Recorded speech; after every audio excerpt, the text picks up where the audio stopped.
Hello, and welcome to our webinar, From Polyagony to Polysecurity. We're Leah and Shai, founders of Leveled Up Love, and today we're going to cover the 5 most common pitfalls of open relationships and how to avoid them. If you ever get the feeling that you can't make open relationships work, we just want you to take a deep breath and just imagine you can do this. That's right. You just need the right support, and we can empower you with the right mindsets and tools so that you can design an open relationship that works for you. Today, you'll learn about some precarious poly pitfalls that you may have never heard of before, but they could close the door on your open relationship. That's right. Just to name a few, the big downside of falling in love with someone new while in a primary relationship with someone else, or the biggest blind spots about ourselves that lead to the biggest mismatches in non-monogamy, or the critical questions that everyone should be asking when considering an open relationship. And just a quick note, this webinar, as well as all of our other programs, are always welcoming of the LGBTQ+ community and anyone on any part of the relationship spectrum, including those who consider themselves, still monogamous but polycurious, monogamish, in a lifestyle, kitchen table poly, anything in between. Now, it's possible this may not be the first time you've looked for help with open relating, and we won't sugarcoat it. There's usually a lot at stake. We cringe every time we get clients trying to wing it. We see it all the time. Often things feel great for a few weeks, months, or even years, and then bam, out of left field, everything comes crashing down. That's right. Your marriage, your partnership, your family, your home, and even maybe your businesses may be on the line. And we've seen enough clients come to us when sadly it's just too late. Too much damage is done, and one or more of the partners is basically checked out. Like any other big life decisions, getting ahead of the most common open relationship pitfalls is priority number 1. And P.S., winging it is not an effective strategy, okay? The good news is that we have some really powerful and unique teachings inside this webinar, but we'll actually share some really transformative tools and a special invitation closer to the end.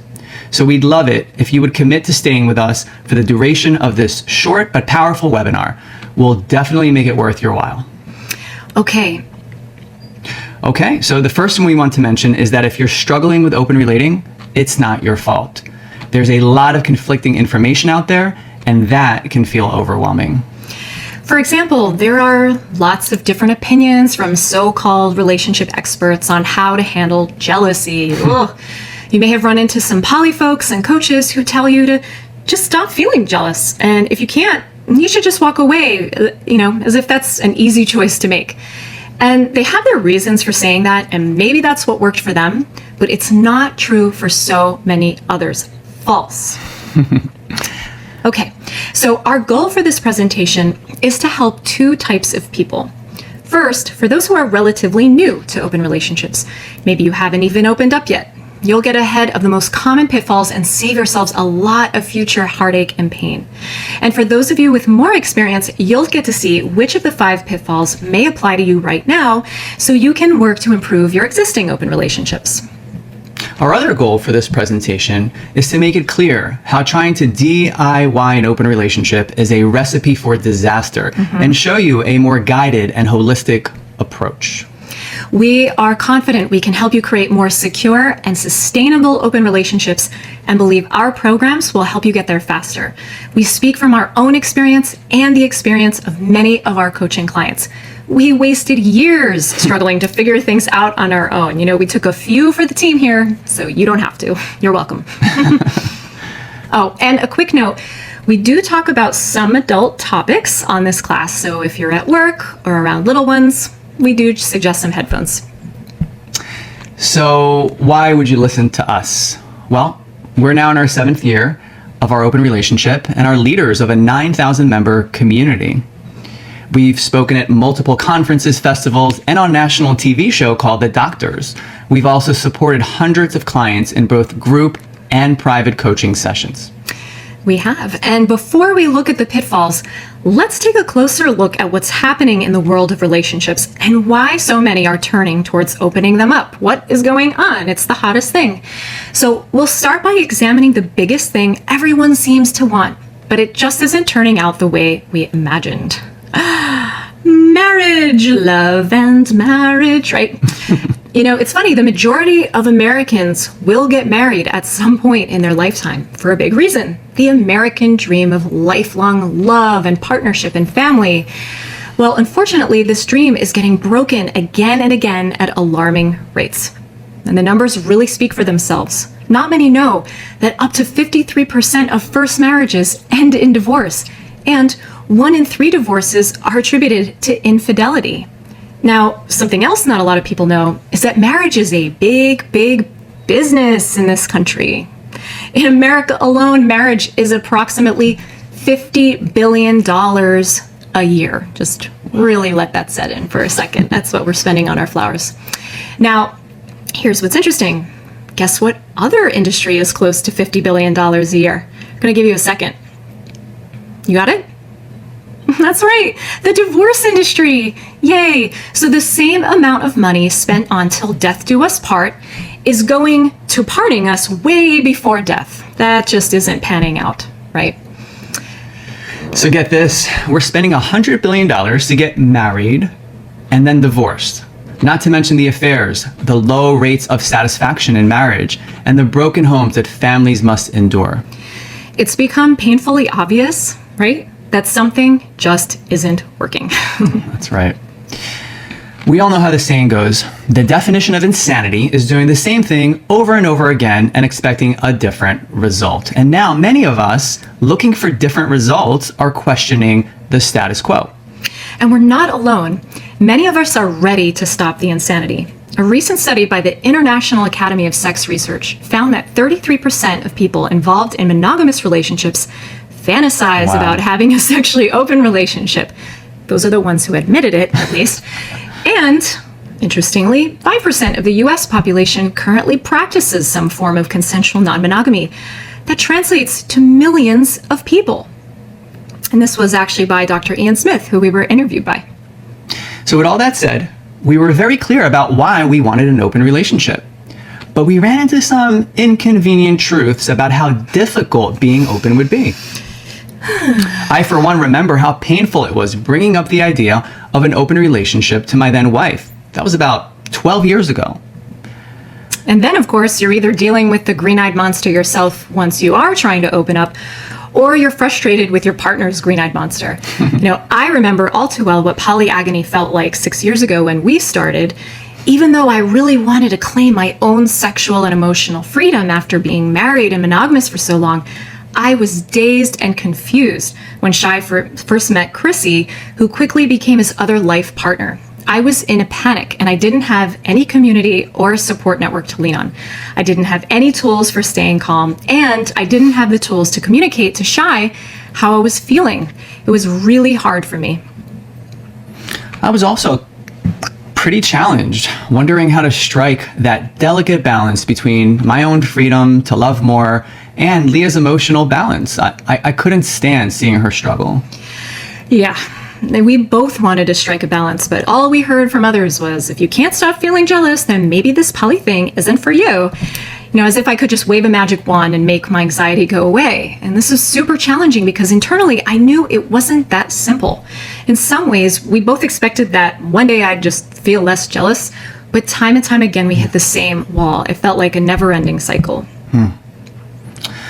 So, my big aha moment was listening to the audiobook Polysecure. For the first time, I began to see that jealousy was not just a useless emotion that Leah needed to let go of. What we learned from Jessica Fern, the author of that book, is that jealousy, in Leah's case, was rooted in what's called insecure attachment from painful experiences with her childhood caregivers and friends. These were wounds that needed my support to heal. Once I knew, I was responsible. I call it an innie and an outie, an inside and an outside job. I love that so much. Oh, and then there were the unexpected moments where I felt jealous too. Like the one time we had a love interest stay with us for a week. We were all headed out to lay on a blanket and enjoy this warm summer day. and he pulled Leah towards him and laid with her. I almost didn't recognize myself. A rush of uncomfortable heat just coursed through my body.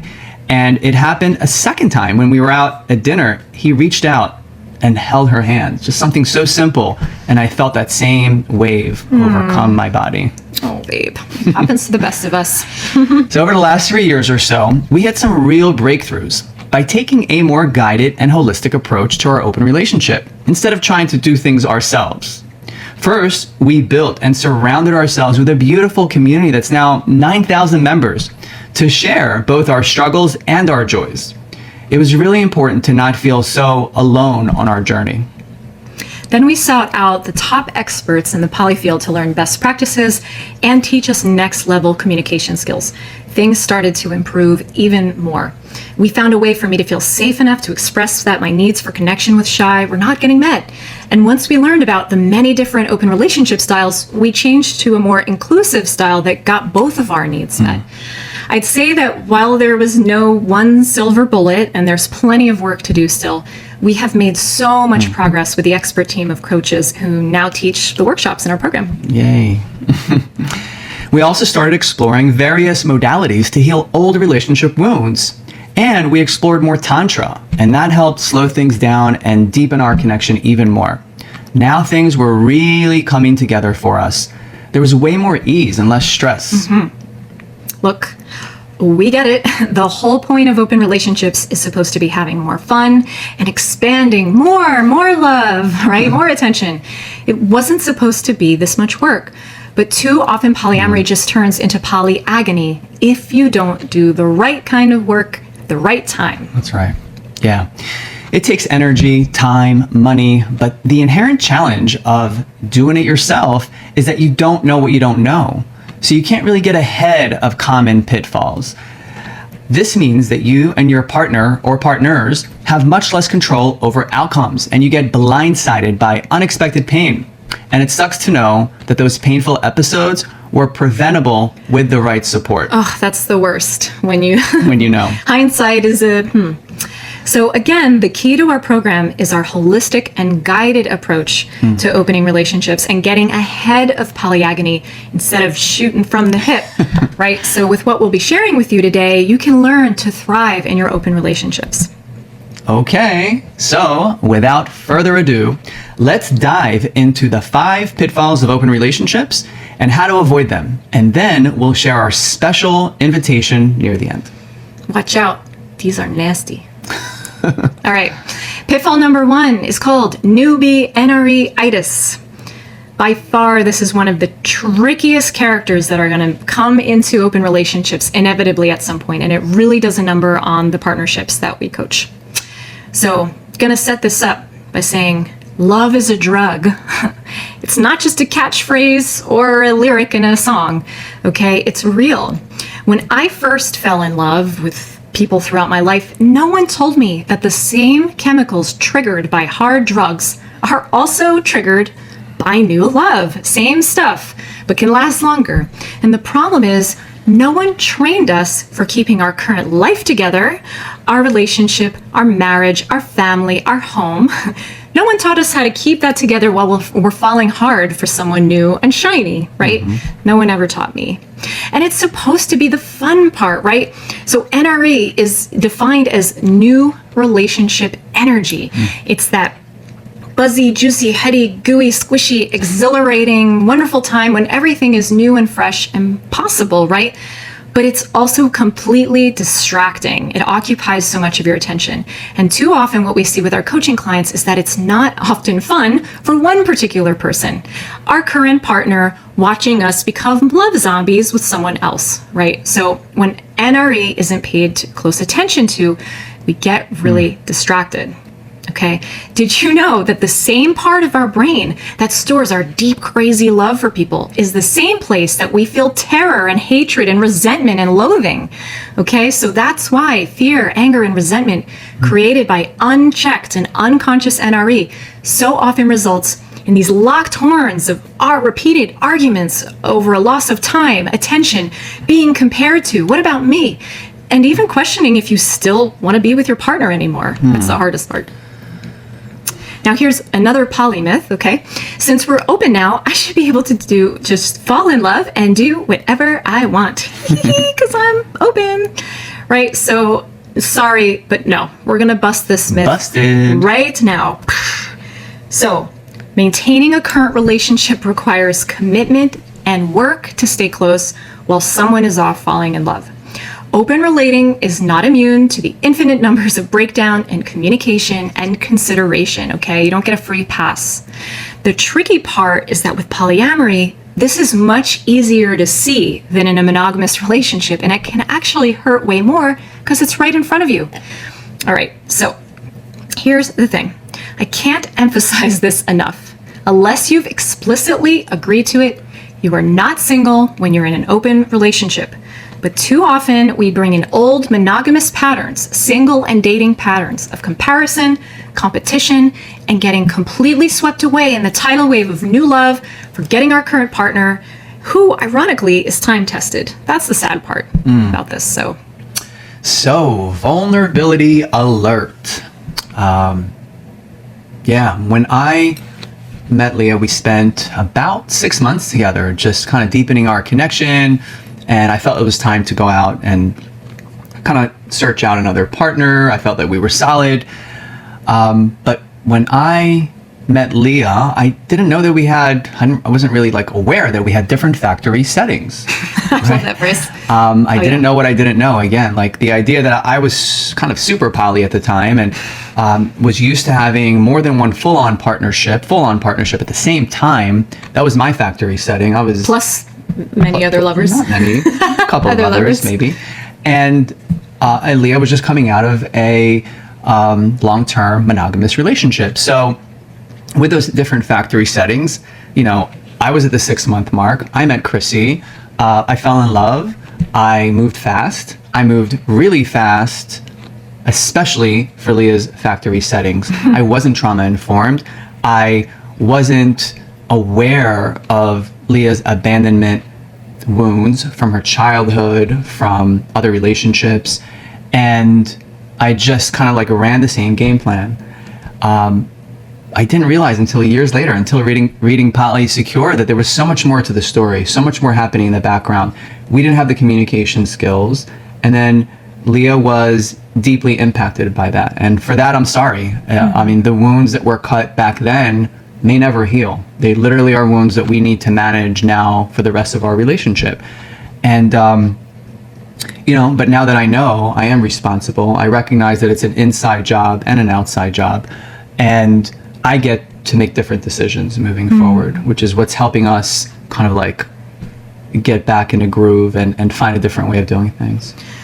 I appreciate that. And, beyond even all my own wounds, over and over, we see a lot of partners go into new relationships really fast and change their lives and split up time. And no matter what kind of wounds you have, going super fast can really affect your partner, and people just don't realize this. Okay, so going slow has become one of our key points of our relations. Right, no more shy speed. Going slow is what we recommend for everyone, no matter what their background is. And I'll be honest too, I'm not totally innocent. Only in the last year did I experience deep NRE with someone new for the first time, and all my old monogamy patterns came up, like questioning my love, was shy the right partner, all this stuff. Just because you decide to open up, it doesn't make those patterns magically disappear, okay? They have to be worked through. And sharing ourselves requires a lot of work to understand that we need to move differently when we're already in a relationship, unless that is your explicit agreement, right? So our open relationship agreement is this ever-evolving set of commitments. And when we make an agreement, we stick to it, like committing to never making drastic life or household decisions because of a new partner that could upset the balance of our family. We raise children together. We have 2 businesses and a home. We can't just upset our apple cart. And in a little bit, we're going to show you how to access the exact template that we created for our agreement. And now the results, we finally feel safe expressing our needs and emotions to each other with compassion and collaboration, and we feel closer each time. We ended up developing our own unique blueprint for conflict resolution called Spark. And now many of our open relationship coaching clients actually use Spark to navigate their own unique hurdles. Exactly. All right, so we're going to the second pitfall. It's called attachment unawareness. And we're not talking about the thing you send to an email to your boss. We're not talking about Buddhist attachment. We're talking about something called attachment theory. And if you haven't heard of it yet, you absolutely need to. Let's go to the next polymyth. Jealousy is a useless emotion that has no place in open relationships. Oh, I heard this one so many times in different online poly communities, and I thought, oh my gosh, I don't belong here. So we're going to destroy this one right now. Jealousy is not a useless emotion. It is a sign that something needs attention. The difference between us and other poly folks is that we don't see that as useless. We need it. It's pointing us to something important. And we found that the two biggest factors at play when jealousy surfaces are this: attachment and trauma. That's right. What they're often missing, those folks who tell you that, jealousy is just something you can get rid of, is attachment theory, which explains why polyamory can be so hard for many people and what the best strategies are for different attachment styles. We learned all of this by working directly with Jessica Fern, again, the author of Polysecure.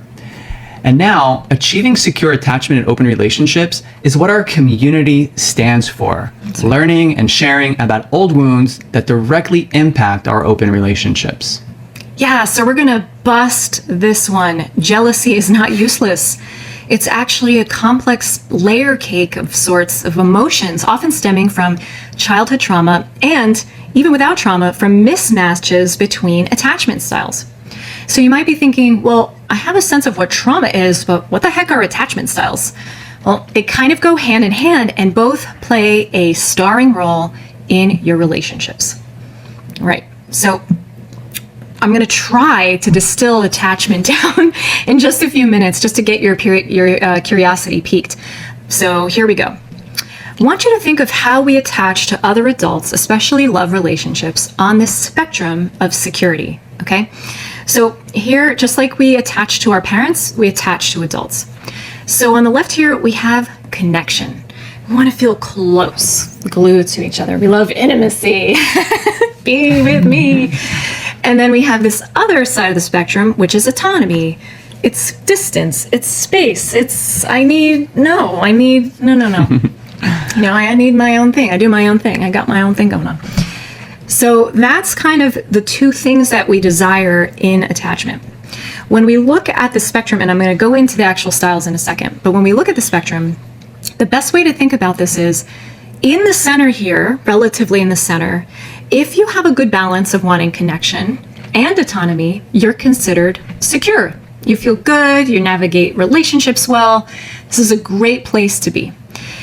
On both sides of the spectrum, whenever it moves towards more of the extreme sides, that points to insecurity. And that's kind of a bit of a mind flip when you think about people wanting autonomy and who are super independent. That can actually point to insecurity. So our main attachment style, we have kind of a dominant style. It was determined by our childhood, our friend, our family, and our first relationship experiences. And it kind of gets stuck there if you don't do a lot of work. Now, there are 4 main styles of attachment. They're not buckets. You don't fall into one. You're not stuck there. And again, it's a very rich, deep subject. We can go on for days about attachment, and you'll find out where we do that. But I'm going to try to give you this crash course. So let's do this. So here we have that spectrum. We've just flipped it this way, right? So on one side at the top, we prefer connection. Towards the bottom, we prefer space and autonomy. Now we have a second spectrum here, which is the amount of anxiety that we feel in relationships, like that nail biting or a cool cat, okay? Now, each of the 4 styles kind of fall in one of these general areas. If you're someone that has low anxiety, you're in the middle of that connection and autonomy spectrum, you're generally considered secure. Yay! It's thought that up to 50% of people fall in that bucket. But I challenge that because most of them are monogamous. Now, if you want a lot of connection, but you also experience a lot of anxiety over your partner, like, oh, he hasn't called me for a few hours, or, oh, what's he out doing? And, oh, did he get in a car crash? And, oh, I want to hang out with you again. And that sort of panicky feeling is the constant desire to pull someone close all the time. We don't like to be physically apart, and we want to know that our partners are emotionally and physically available. Then we have lower anxiety and preferring autonomy. This is called the avoidant or dismissive attachment style. This is one where a person needs lots of personal space, gets really overwhelmed with lots of closeness and intimacy, can often feel very standoffish or stonewalling, and they often crave connection, but the way that their attachment was set in childhood made connection feel unsafe, but they don't often realize it, which makes that a very tricky attachment style to partner with, especially if you're on the anxious side. Now, this one's the toughest. When you actually have high anxiety, but you prefer autonomy, this one actually crosses between wanting connection and autonomy, and it's called fearful avoidant. Now, how can you have high anxiety and high avoidance at the same time? So, if you grew up in a household where the family was volatile, unpredictable, safe and loving one moment, but harsh and abusive in another, we get this challenging push-pull effect of craving love, but not trusting it. Okay, and it's our observation that this is often the trickiest one because this one goes all over the place depending on the situations. So like us, maybe no one ever told you about any of this when you went into your love relationships, and yet these are the patterns that will show up there over and over again in the form of fighting, stonewalling, yelling, passive and aggressive behavior. So now here's what's extra interesting. Most of the information on attachment in books and courses cater to monogamy. We've deeply explored how attachment intersects with polyamory, which is tough to find out there. And what we found is that the secure and avoidant sides tend to do much better with attachment. It's interesting why the avoidance side does with that, and there's stuff around commitment and intimacy. But it's important to know that if you identify as more anxious or fearful avoidant, this is going to be the most challenging styles for polyamory. Okay, very few experts or poly friends are going to tell you this before going in. They're going to say, well, as long as you do the work, you'll be fine. You'll get it. And as you can see, we're all different people having different experiences. So true. It's just not that simple, but it is possible to heal. Our attachment insecurities tend to go towards one side of these spectrums in one of those areas, but they can also greatly shift in polyamory depending on the people and the situation. People in monogamous relationships may look secure, but when someone pitches the idea of, hey babe, what do you think about opening? Then their true insecurities come out. Or in poly, you can be super secure with one partner who's really emotionally available, but feel really anxious or fearful with a bonded domestic partner. Or a new lover who avoids emotional intimacy or has criticism, stonewalling, gaslighting. So how you are and feel so complex really depends. The solution is that you can earn your attachment security in the right kind of relationship with yourself and others and the right therapeutic support. And the truth is that beginning to heal our attachment insecurity and trauma enables us to become the best version of ourselves in relationships, and that's going to lead to more peace, more fun, and more sustained love. Woo, how are we doing? Let's just check in for a second. Wiggle. A lot to take in, right? And then there's so much more. Pitfall number 3. But let's go pitfall number 3. Justice jealousy. I love this name so much. So here's the next polymyth we're going to obliterate. Jealousy is only ever an inside job. No. So yes, many times jealousy is a signal of inner insecurity. That is true. However, it exists because it's trying to alert us to something that feels wrong. Many times jealousy is a signal that there is a breakdown in the relationship. It's there for our survival to ensure our needs get met, and that includes relationship needs. But this is often a huge blind spot for poly newbies, especially with NRE-itis. So Jessica Fern actually came up with this term, and she personally explained it to me as this: the rightful fear and frustration of a real relationship inequity. Oh, mad Superman. So that's right. Sometimes jealousy is justified. Where are you ever going to hear that? Sometimes it's pointing us directly to legitimate needs that are not getting met. because jealousy is the fear of losing something we have that's precious to us and critical to our survival. It's one of the most common and destructive pitfalls that we see with our clients, and it's directly tied to what we met in the beginning, NRE-itis. And there's no clearer signal that your open relationship isn't aging well than observing your partner pull out all the stops for the shiny new pumps while you're feeling like the beat up old sneakers in the closet corner, right? It's not fair. So this was a fun issue that I wasn't trained for, our dual date night disaster. It was always work for me when Shai would go out with his other equal partner, but as long as I felt like my cups were filled with connection, I made it work. There was a period where Shai had to travel most of the week for work, but my schedule took me away every week he was home. Eventually, we didn't have a date for several months. But every single Friday, he and Chrissy had their standing date, and I couldn't actually check in with him because he was never alone when I was away. So finally, one night, there was a night where we were both free, and I asked him, please, I need this alone time. But because he loves to be inclusive and has a big heart, he invited Chrissy without asking me. And she couldn't go, but I was livid. I was already really afraid to express my needs and emotions to him because at this point we were always looking, to see that we were poly enough for each other, but it wasn't fair. And it didn't come out well. No, I didn't realize my cups were full, and honestly, I just didn't notice that she was really struggling with this. So we ruptured badly, and I judged her for not being poly enough to be happy for me and Chrissy and be keeping the score who's getting more or less time for me. And when we learned relationship attunement and co-regulation, I realized that I wasn't holding up my end of the bargain to get her needs met, especially her need for feeling safe to just express her feelings. Yeah. And there are so many examples, this one and the ones that our coaching clients have clashed over. Okay, so buying gifts for one, but not the other because you don't know what they like. Taking one and exciting dates, but somehow forgetting to do that for the other. Always taking one partner's advice over the others, or refusing an activity. This one's my fave. Refusing an activity because it's not your thing, but suddenly a new partner asked you to the ballet, and you're like totally front seat, front row. So, if these sound familiar, you're treading into some sketchy waters in terms of creating resentment, which is one of the major drivers of relationship failure, okay?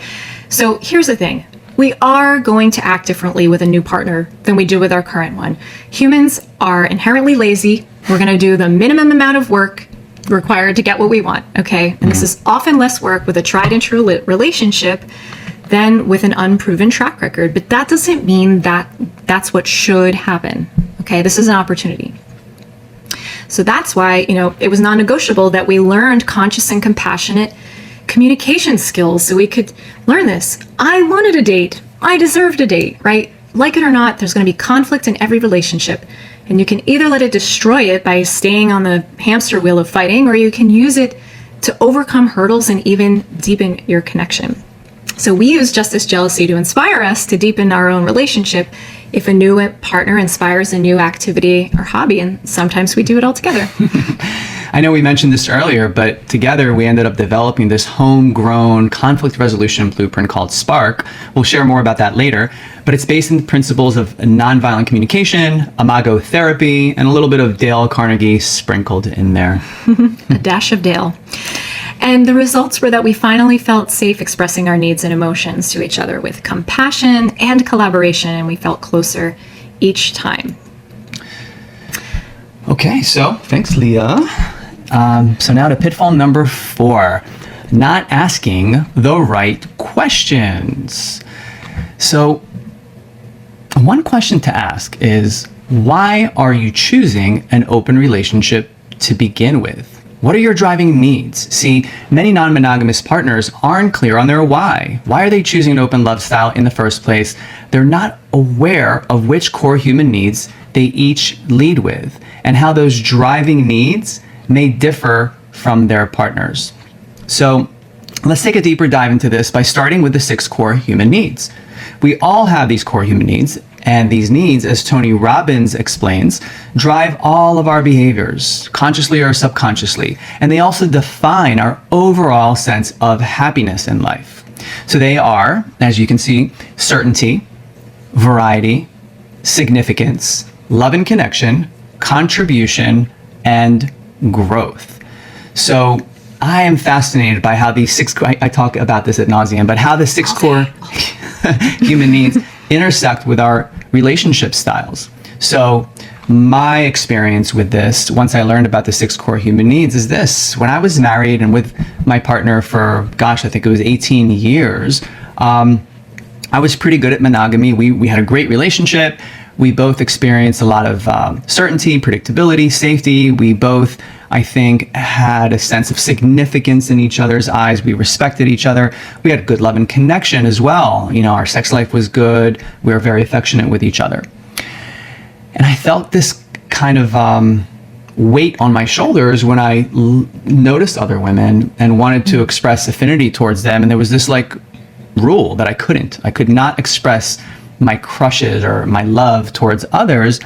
And I thought that I was broken because on paper, like I said, I felt safe, I felt seen, I felt love and connection, but something was missing. And I didn't quite get it until a few years later, actually after my divorce, my ex-wife, Danielle, shared these six core human needs with me. And I had this moment where I was like, aha, there's 3 other core human needs that weren't getting met in my marriage. I didn't have as much relational variety that inspired me to grow in multiple directions, intellectually, emotionally, spiritually, professionally. I just wasn't growing in my monogamous relationship. And I also was limited in my ability to contribute, right? Like I was contributing to my wife and to my kids, but I needed an expansion of service. I wanted to be able to be in service, even in relationship type of service with others. So I concluded that I wasn't getting all my needs met. I didn't have marbles in all the jars. And that's when it all made sense to me that that's my why, to feel fulfilled by getting all of my needs met. And that's what I was missing. So yeah, that's the deeper dive into the 6 core human needs. Awesome. What's next? So another question is, who am I choosing to be in an open relationship with? Non-monogamous partners don't often evaluate where different partners are on their trauma healing journeys. That's right. So, like I said before, who the heck taught us about attachment or trauma or conscious relating patterns or communication before we went into love, right? So what often happens is that people open up and then discover all of their crap comes to the surface, and then they discover that it's related to trauma and attachment stuff. So non-monogamous partners are often not attachment informed, and they have not properly evaluated where their different partners are on their trauma healing journeys. And they also are often not aware of where they themselves are on their own trauma healing journeys. And gosh, how do we fit together? How does our puzzle fit, right? So this is a really critical piece of developing self-awareness of how do I know, how would I explain where I am on my current journey? Am I comfortable sharing my attachment style? Can I feel vulnerable and safe doing that?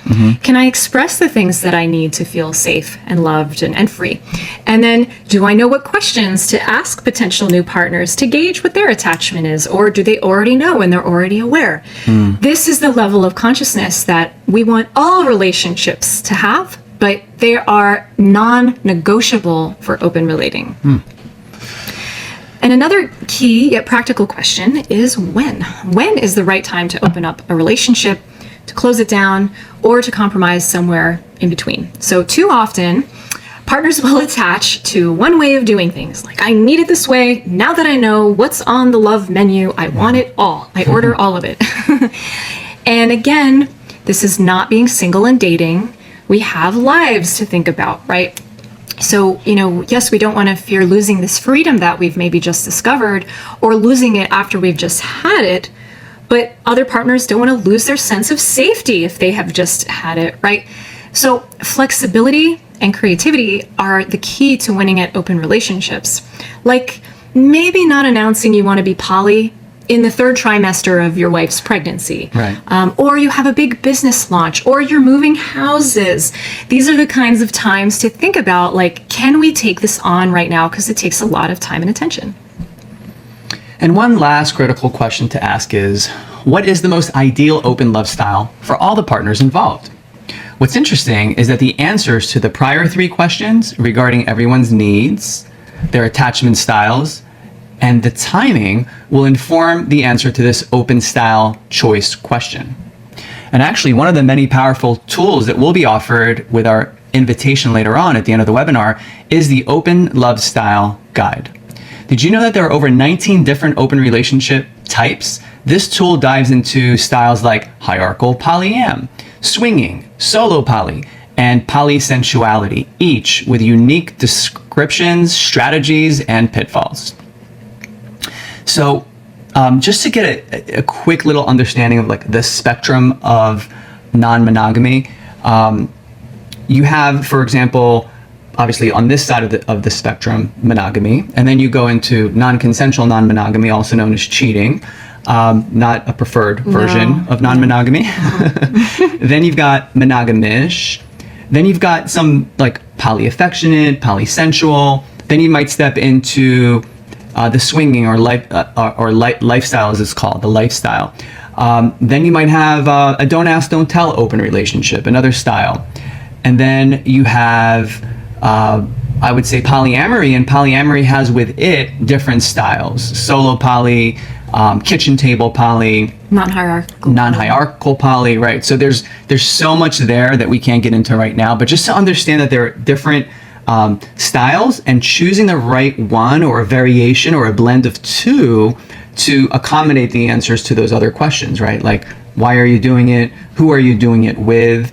And when you're doing it. So it's very interesting. This gets really fun and complex. And what I love about this guide is that you're not locked into one of these 19 styles, and you have to do it exactly that way, and it has to stay that way forever. Exactly. It's really just a starting off point, and then you can really customize from there. For sure.